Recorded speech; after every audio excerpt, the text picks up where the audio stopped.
Today I'm pleased to welcome to the studio Jo Sherman, CEO EDT, and we're going to talk a little bit about a guest article that Jo wrote in the FCPA Blog titled EU Changes Data Privacy Rules for Company Investigations. Jo, welcome to the studio today. Thank you. Pleasure. Jo, in your analysis of the Max Schrems case and the change in safe harbor framework, you seem to be recommending a case for leaving the data in the EU and to conduct cross-border investigations without moving the data. You make it sound almost easy. Is that even possible, Jo? I think, Richard, what I'm really trying to encourage people to think about is just a different mindset, a different approach. There's a lot of emphasis in the media at the moment and in legal circles. There's a lot of analysis of the regime involved in moving data from the EU to the US so that all the work can be conducted in the US.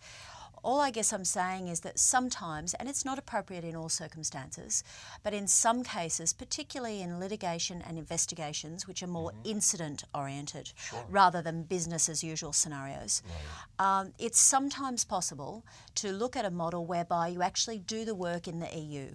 And there are many ways in which that can be achieved.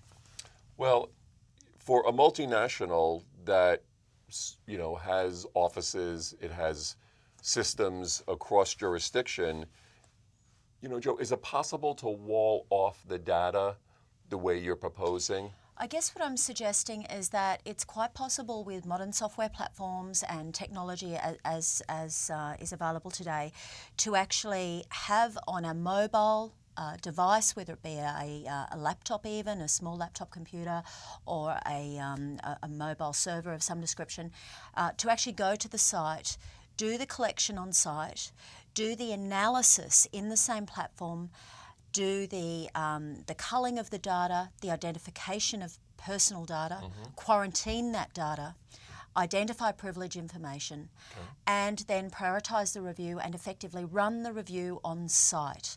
Now, sometimes that means that you need to have a few more resources on site in the EU.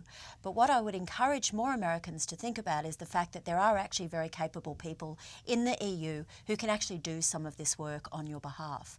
So that's, I guess, one of the messages that I wanted to initiate. Well, thank you.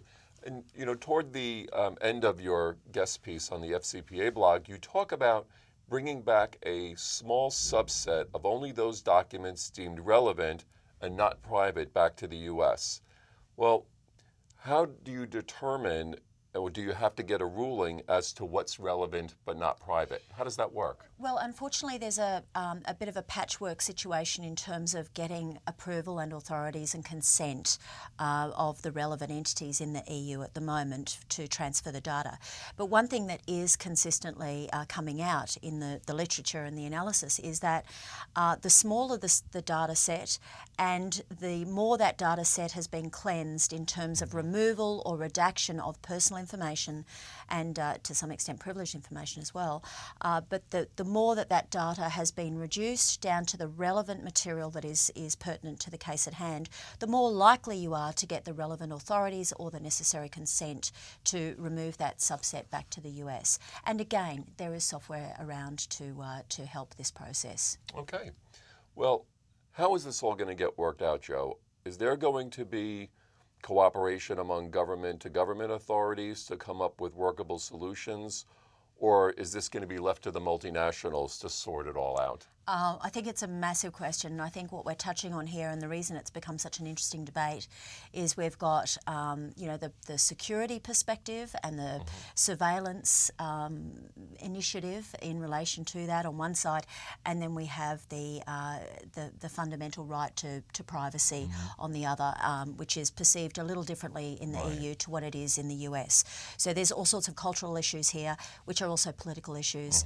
But at the end of the day, I think it was one of the IT heads of I can't remember which company it was, but I think he said something like quarantining your data to store it perpetually in one country is like keeping your cash in a mattress. Right. You know, it's like going right backward. You know, right back. So that's not the solution, and that's not what I'm proposing. You know, the free flow of data is fundamental to international commerce and to our social environment internationally as well. So that needs to be resolved. But all I just wanted to focus on is the fact that for investigations and litigation, which are incident oriented, practical, creative solutions that are actually cost effective are available. Well, just one final question, sort of hot off the press at the FCPA blog today. Martin Kenny concludes in an article that he feels that in the forthcoming months there's going to be a sense of frustration that will grow among U.S. investigators. Do you also see that coming down the road? I think so. I think as the penny drops and people realise that the main transfer mechanism that has been used by thousands of corporations over the last 15 years is effectively now not recognised by the EU privacy regulators.